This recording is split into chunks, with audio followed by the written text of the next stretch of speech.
무리가 바울이 한 일을 보고 루가오니아 방언으로 소리질러 이르되 신들이 사람의 형상으로 우리 가운데 내려오셨다 하여 바나바는 제우스라 하고 바울은 그 중에 말하는 자이므로 헤르메스라 하더라. 시외 제우스 신당의 제사장이 소와 화환을 가지고 대문 앞에 와서 무리와 함께 제시하고자 하니 두 사도 바나바와 바울이 듣고 옷을 찢고 무리 가운데 뛰어들어가서 소리질러 이르되 여러분이 어찌하여 이러한 일을 하느냐 우리도 여러분과 같은 성정을 가진 사람이라 여러분에게 복음을 전하는 것은 이런 헛된 일을 버리고 천지와 바다와 그 가운데 만물을 지으시고 살아계신 하나님께로 돌아오게 함이라.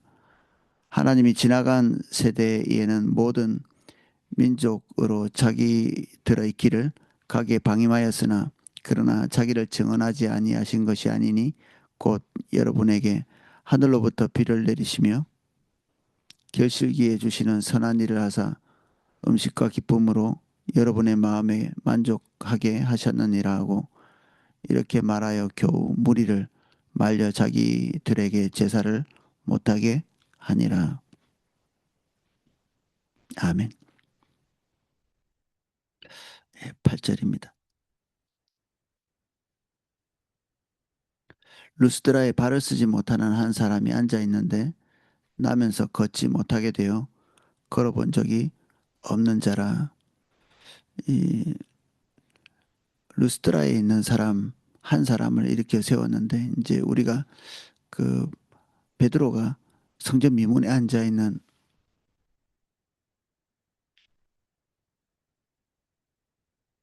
어, 안전병이를 일으킨 사건과 비슷한데 여기에 이제 공통점은 그겁니다. 모든 사람들이 이 사람을 안전병이로 알고 있는 거죠.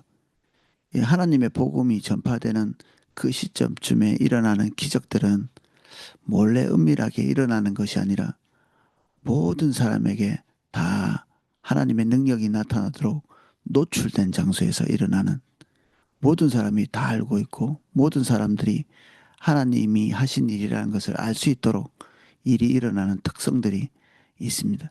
이 사건도 마찬가지죠. 이 사람이 나면서부터 한 번도 걷지 못한 그래서 예수님께서 어, 어떤 그 장애가 있는 사람에게 이렇게 주목해서 제자들이 물을 때 저 사람이 저렇게 된 게 자기 잘못입니까? 아니면 부모님의 잘못입니까?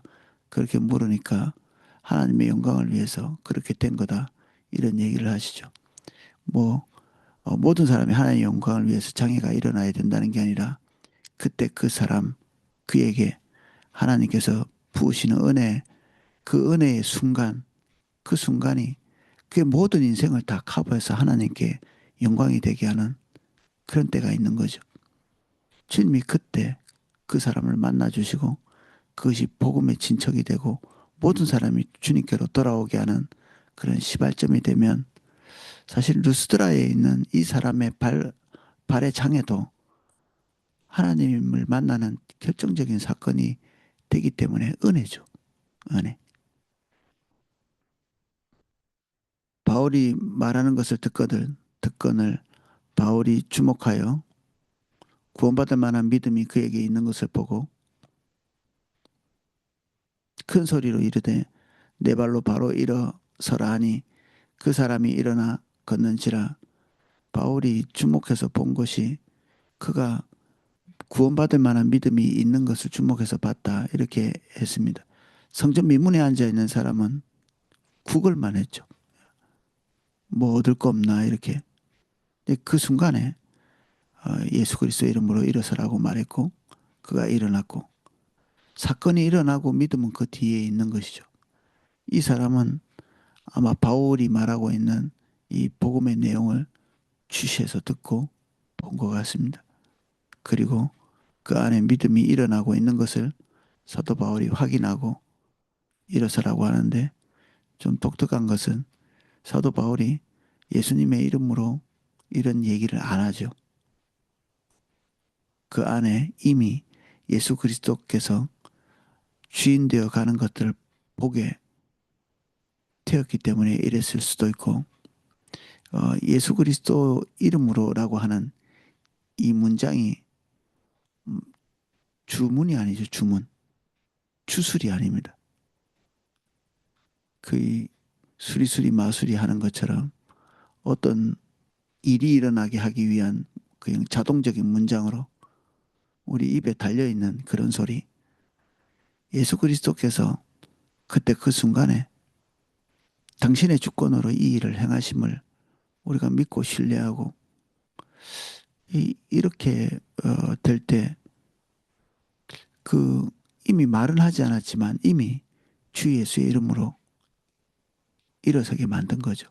이미 하나님이 아니면 이런 일을 하실 수 없는 그것이 이 사람과 본인에게 또 기적을 일으키는 자와 기적의 수혜를 받는 사람에게 다 공통되어 있을 때 사실 이게 있으나 없으나 이미 주 예수의 이름으로라고 외치는 거나 동일한 거죠.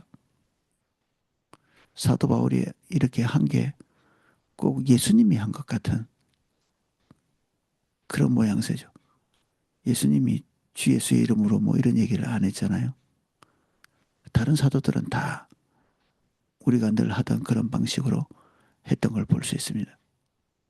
그런데 이 사도 바울의 이 순간 이런 일들은 사도 바울이 오만하고 뭐 거만해서 그런 게 아니라 이미 예수 그리스도로 충만한 상태에서 어, 있었기 때문에 이미 주 예수 안에 깊이 젖어 있기 때문에 더 이상 할 필요도 없는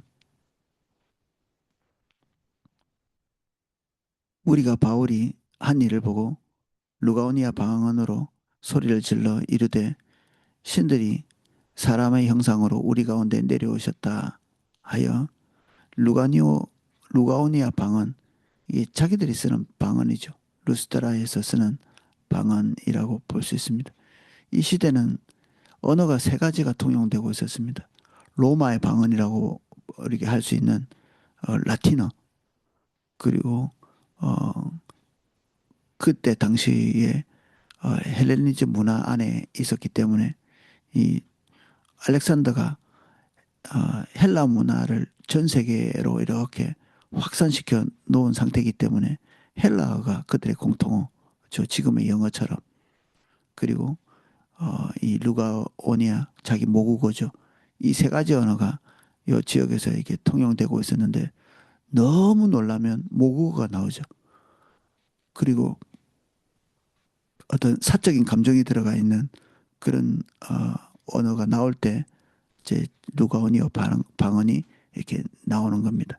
다른 것들은 다 학습에 의해서 배운 것이지만 이제 이 말은 어, 자기의 감정, 진짜 자신의 어, 마지막 밑바닥에 있는 언어이기 때문에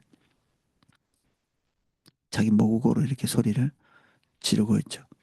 그래서 그들이 이런 생각을 할 수밖에 없는 그들이 가지고 있는 문화 형태 그리고 그들은 눈으로 목격한 게 어, 이런 일들이 처음이고 그러면 이런 일을 할 수 있는 것은 신이다. 이렇게 결론을 내린 것이죠.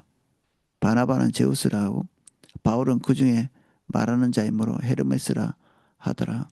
로마 신화에 나오는 대로 이름이 이렇게 되어 있습니다.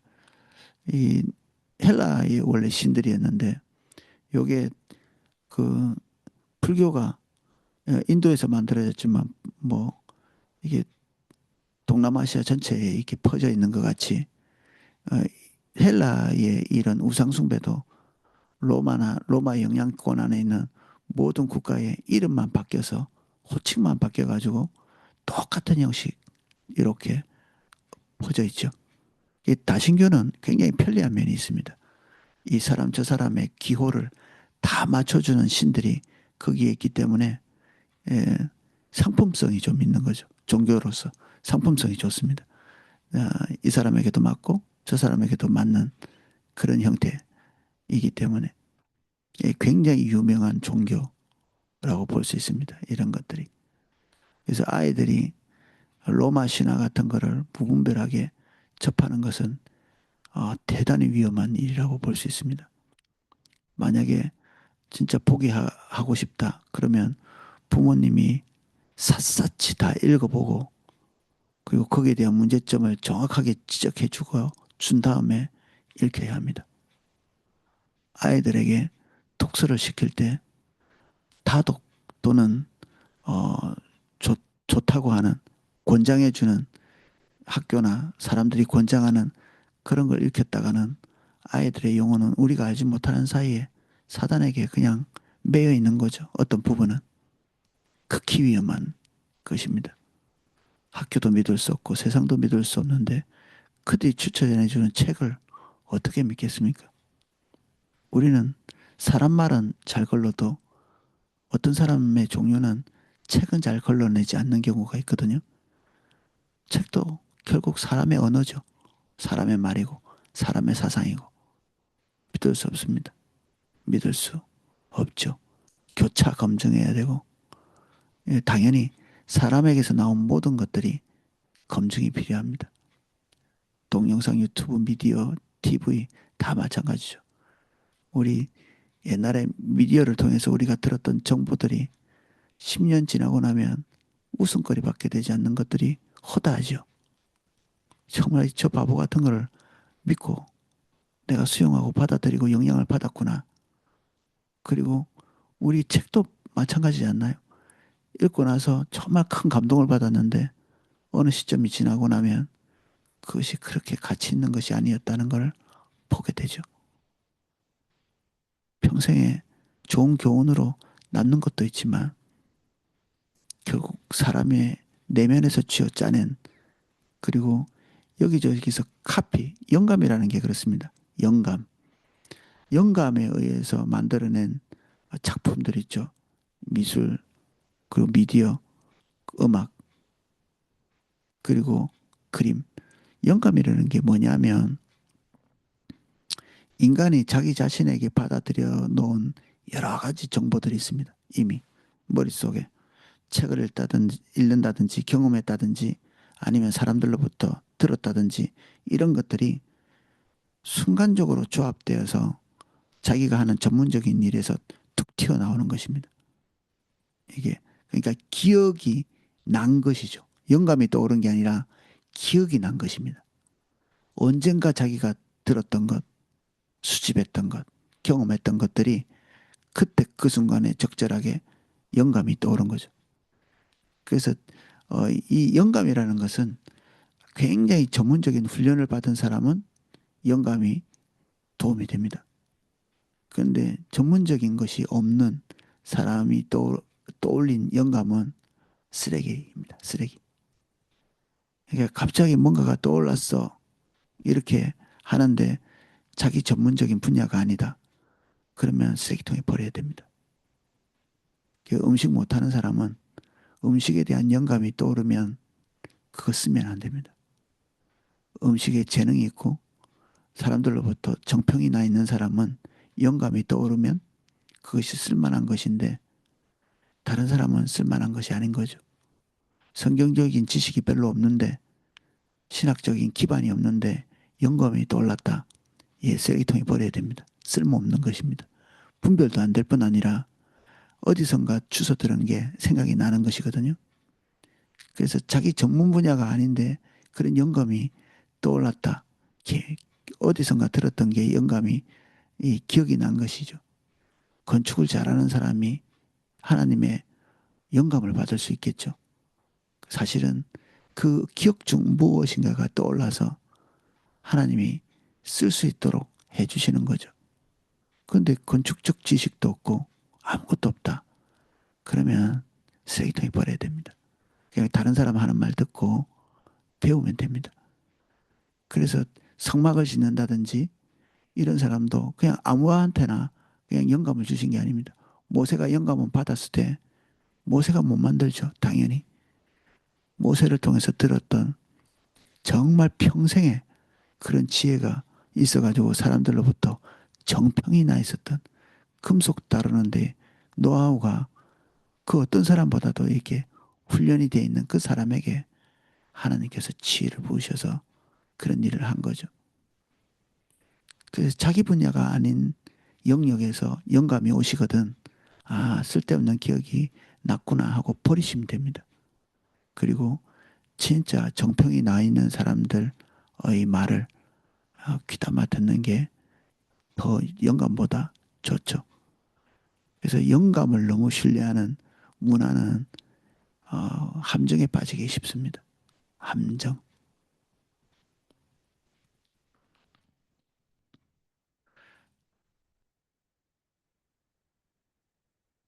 그래서 여기 이런 그 유명한 문화, 이게 사람들의 오해를 불러일으키는 거죠. 그들이 가지고 있는 어, 기존 지식들. 그러니까 이 사람들도 세계관에 지배를 받고 있는 거죠. 어쩔 수 없이 지금 일어난 사건을 해석은 해야 되거든요. 해석이 안 되면 사람은 불안해서 살 수가 없습니다.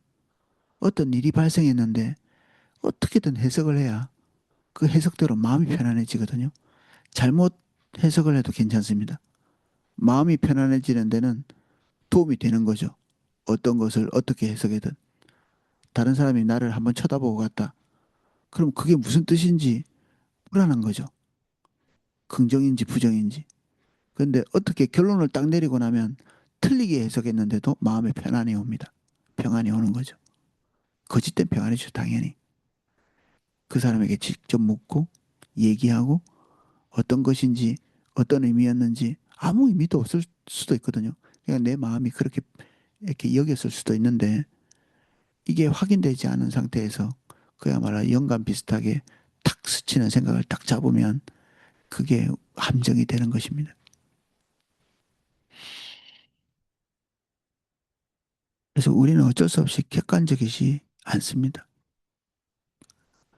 이게 되게 중요한 진리입니다. 나는 객관적이지 않다. 내가 보는 것, 듣는 것, 느끼는 것, 이 모든 것이 정답이 아니다. 틀린 것이다. 성령께서 그것에 대한 재해석을 주시기 전까지 내가 판단한 것들은 틀렸다.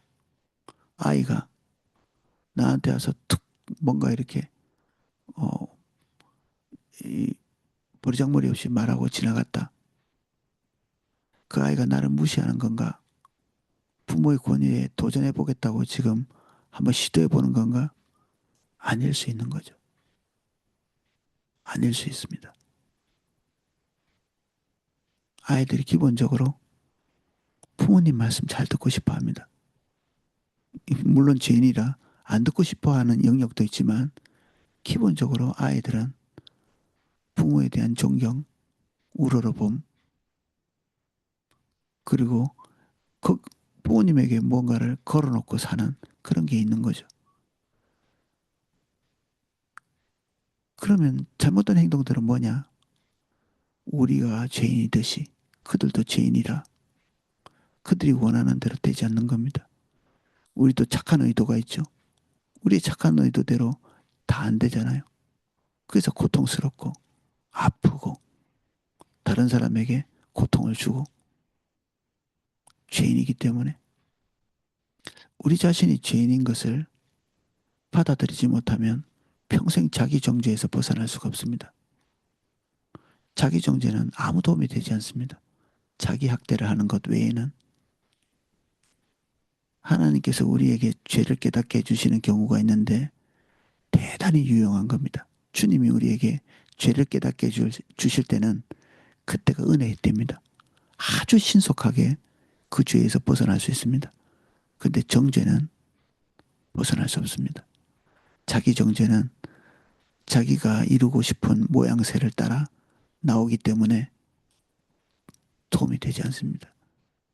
우리의 삶이 바뀌는 것은 우리의 결단 때문이 아니라 하나님의 은혜 때문에 되는 것이기 때문에 안 되죠. 우리 자녀들도 마찬가지입니다. 우리 자녀들은 죄인입니다. 그 죄인인 자녀를 받아들이지 않으면 끊임없이 자녀를 정말 지겹도록 코치하고 가르치는데 우리는 그걸 사랑이라고 생각하지만 폭력이죠. 폭력입니다. 진짜 가르침은 성령님이 우리에게 정말 지혜로운 교양과 지혜로운 은혜 이걸 주셔야 됩니다. 주의 교양, 주의 훈계 이게 잔소리는 아니죠. 우리가 이게 잘 구분하지 못합니다. 신앙일기를 써야 되는 이유 중에 하나도 이겁니다. 우린 당최 구분이 안 되거든요. 신앙일기가 우리에게 멈춤이라는 선물을 줍니다. 멈춤. 스톱! 잠깐! 우리 마음대로 말하기 전에, 우리 마음대로 행동하기 전에, 우리가 원하는 대로 우리의 감정을, 방향을 잡기 전에 잠깐 멈추게 해줍니다. 신앙일기를 써야 합니다. 이 루스드라에 있는 사람들, 이제 사도 바울이 전하는 복음과 상관없이 이게 안 들었던 사람은 없을 겁니다. 루스드라에 와서 복음을 전하는 이 복음이 제법 유명하게 됐는데 들었겠죠. 내용을 들었음에도 불구하고 그들이 가지고 있는 지식, 경험, 주변에 있는 문화 여기에서 벗어날 수가 없는 거죠. 그래서 내 판단은 믿을 수 있는 게 단 1%도 없습니다. 0%입니다. 0%. 자기 자신에 대한 의심을 엄청나게 해야 됩니다. 자기를 믿는 사람이 가장 위험한 사람입니다. 자기를 믿는 사람. 자기 확신이 있는 사람은 정말 위험하죠. 내 생각이 어디로부터 왔는지, 출처가 무엇인지 의심하고 점검하고 믿지 않는 사람도 사람은 우상 속에 있다. 극장의 우상, 동굴의 우상. 사람들이 보고 들은 것에 따라서 판단하는 것을 믿지 않는 사람들이 그런 식으로 행동하고 있다는 걸 서로 관찰한 거죠. 아, 이 모양이구나 내가. 본인들이 아는 겁니다. 어떨 때는 우리 믿는 사람들이 믿지 않는 사람보다 통찰력이 더 없는 경우가 있습니다. 왜냐하면 객관성에서 떠날 때가 많거든요. 사람은 아까 객관적이지 않다고 그랬는데 자기 의심이 없는 겁니다. 올바르지 않은 판단을 해놓고 거기다 종교적인 포장을 하면 되게 편합니다. 의심할 필요가 없거든요. 귀찮지 않습니다. 하나님이 어쩌고 저쩌고 이렇게 하면 엄청 편해지거든요. 그리고 누가 반박을 잘 못합니다. 누가 그 신의 이름을 거기에 붙였는데 거기다가 반박을 하겠습니까? 그래서 될 수 있으면 종교적인 단어나 언어 같은 것들을 회피하는 게 좋습니다. 회피하는 게. 그 종교적인 단어가 우리를 너무 편안하게 틀린 길을 가게 만들어줄 때가 있습니다. 믿지 않는 사람들은 하지 않는 실수를 믿는 사람이 더 쉽게 할 수 있는 이유죠. 하나님의 은혜가 아닌데 은혜로 왔습니다. 이렇게 얘기한다든지 종교적인 언어로 이미 다른 것으로 이렇게 치환해 놓고 있는데 기도해 보겠습니다. 이렇게 하는 말들 사실은 거절합니다라는 뜻이거든요. 거절이라는 뜻입니다. 네 생각이 마음에 안 든다. 이런 뜻이기도 하고 정직하지 않은 거죠. 기독교식 거짓말. 기독교적인 언어로 사람들을 기만하는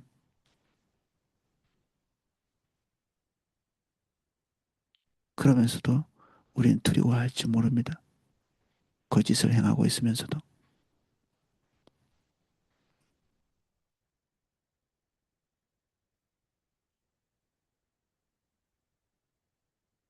두 사도가 바울과 바나바와 바울이 두 사도 바나바와 바울이 듣고 옷을 찢고 무리 가운데 뛰어 들어가서 소리를 질러 이르되 여러분이 어찌하여 이러한 일을 하느냐 우리도 여러분과 같은 성정을 가진 사람이라 여러분에게 복음을 전하는 것은 이런 헛된 일을 버리고 천지와 바다와 그 가운데 만물을 지으시고 살아계신 하나님께로 돌아오게 함이라.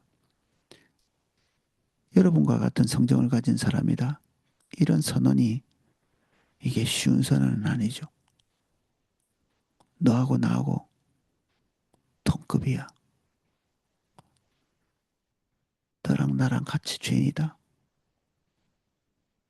자식에게도 그런 말을 너랑 나랑 같은 죄인이다. 목사와 성도가 당신과 내가 하나님 앞에 같은 죄인이다라고 얘기하는 우리는 이 미묘한 오만함이 내가 비록 죄인이지만 당신보다는 조금 더 경건합니다라고 얘기할 수 있는 항상 그런 식으로 얘기하거든요. 우리의 마음과 생각이. 그래서 저는 지나친 경건도 좀 의심하는 경우가 있습니다. 저 같은 경우에. 지나친 경건. 예전에 수도사 중에 한 분이 다른 사람들은 다 두 끼를 먹는데 한 끼는 금식인 거죠. 금식으로 주님과의 교제를 하는 어떤 틈을 만들어내는 그런 수도원이었는데 그 유독 어떤 사람이 한 끼만 매일 먹는 사람이 있었습니다. 모든 것을 다 버리고 자기가 세상에 입던 옷까지 다 벗어버리고 이 후드 같은 이런 그 검은색 옷을 입고 그거 한 장만 입고 삶을 모든 것을 다 버렸다고 하는 그 수도원에서도 미묘한 이 영적인 우월감 그리고 종교적인 허세 이런 것들이 남아있는 그 수도 원장이 와서 늘 이렇게 얘기하는 거죠. 이렇게 하지 마라. 다른 사람하고 똑같이 해라.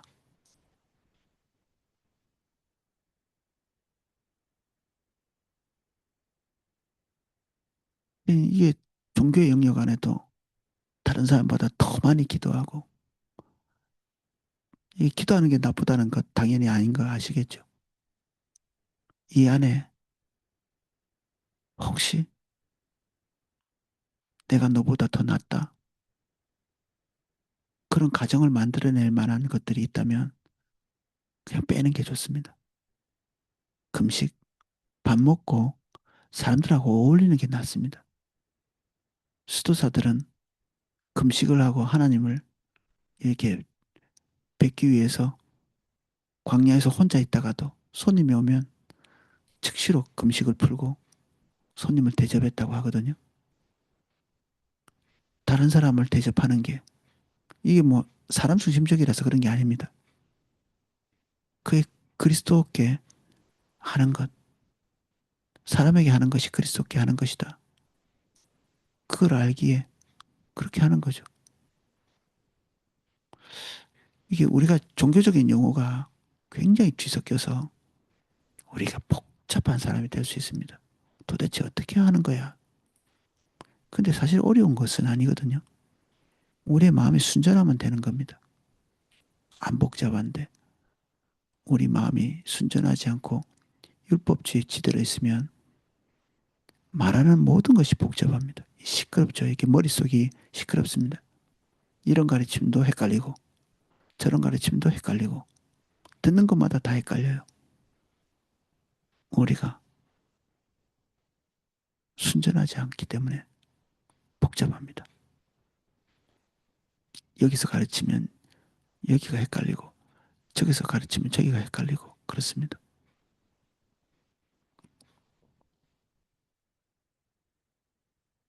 그래서 사도 바울과 바나바가 가만히만 있으면 영적인 우월한 위치에 설 수 있음에도 불구하고 우리는 가만히 있는 죄를 범할 때가 많습니다. 우리가 스스로 죽여 세우지는 않죠. 근데 사람들이 죽여 세울 때 가만히 있는 죄 그리고 평소에 어, 자기를 지나치게 영적인 자리에 올려놔서 다른 사람들보다 조금 이렇게 뭐랄까 약간이라도 높게 자기 자리를 둔 사람들은 빨리 내려오는 게 좋습니다.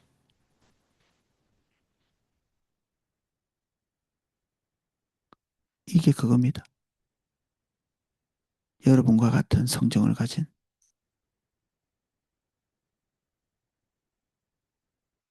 신의 자리에서 내려오는 거죠.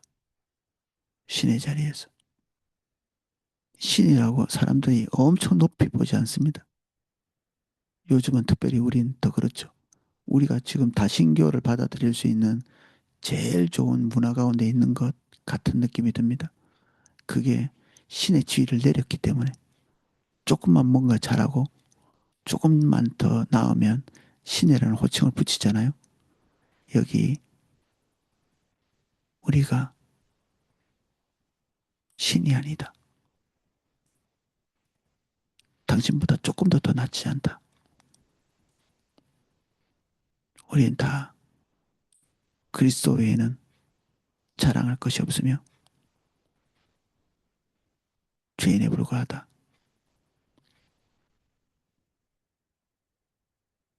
다시 하나님이 하나님의 자리에 인간이 인간 자리에 있도록 교정하고 있죠.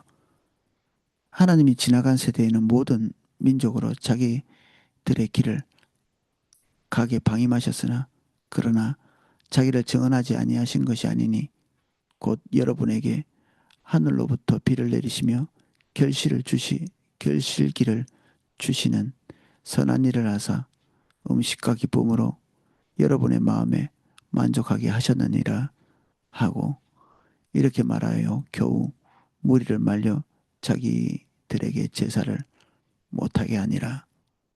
이러한 것들이 우리가 일반 계시라고 부르는 거죠.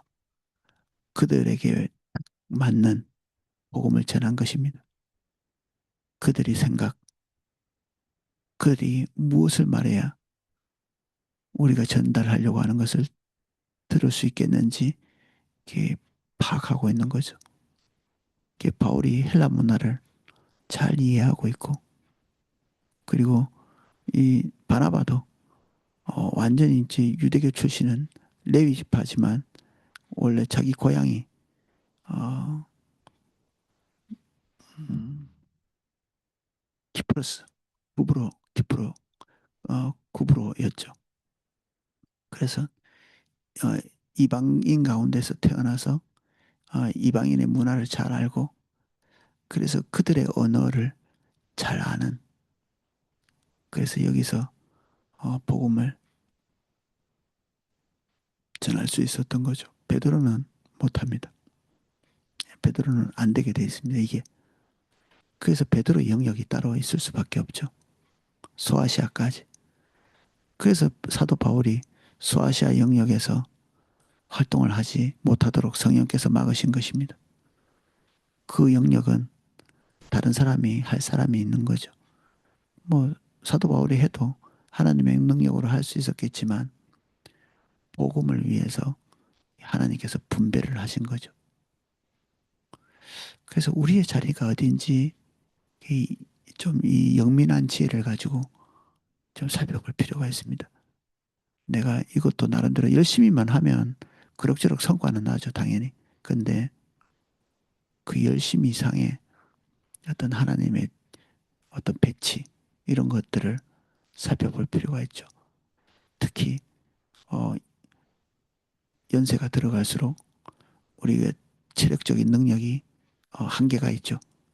그러니까 우리가 할 수 있는 일이 젊은이들에 비해서 이것도 하고 저것도 하고 이제 못하게 되는 겁니다. 그러면 점점 더 하나님께서 내게 두신 자리가 어디인지를 아주 예민하게 분별할 필요가 있죠. 그렇게 많이는 못할 테니 하나님께서 내게 정하신 것들 그거 정확도를 가지고 하는 것 이게 필요하니까 주님께 더 서 있어야 되고 그렇죠. 젊은이는 좀 실수해도 또 만회할 수 있는 기회가 있으니까. 근데 우리는 기회가 그렇게 많지는 않습니다. 정확해야 합니다. 오늘 여기까지 살펴보겠습니다. 주님, 자기를 신뢰하지 않는 영민함을 주십시오. 우리 너무 오랫동안 기독교 안에 있고 너무 오랫동안 종교적인 문화 안에 있다 보니 그럭저럭 그 단어를 붙이는 데 익숙합니다. 근데 어느 시점에 그 문화가 우리 자신을 보지 못하게 만드는 부분이 있습니다. 냉철함을 주십시오. 우리는 오랫동안 예수님을 믿었지만 문화의 영향을 받는 사람에 불과하고 우린 끊임없이 세계관에 대해서 듣지만 올바르지 않은 세계관에서 태어났고 먹고 마셨고 거기서 호흡하며 살았기 때문에 우리는 기울여져 있는 상태입니다. 자기를 불신하는 지혜를 주십시오. 주님 더 의지할 수 있게 해주십시오. 오늘 성령님께 물을 수 있는 멈춤을 허락해 주십시오. 예수님 이름으로 기도합니다. 아멘. 예, 많이들 기도해 주셔가지고 세종시초서 이웃초청잔치가 너무 감사한 결과로 마쳤습니다. 우리가 계속 더 성교해야 되기는 하지만 5명의 불신자나 또는 가나안 신자가 왔었고 어, 그들이 복음에 대해서 한 번 더 들을 수 있는 기회 또 좋은 관계 좋은 이미지로 이렇게 돌아간 시간이었습니다. 이런 기회들이 좀 자주 있기를 기도해 봅니다. 기도해 주신 모든 분들께 감사드립니다. 제가 음악을 기도할 수 있도록 음악을 방송해 드리겠습니다.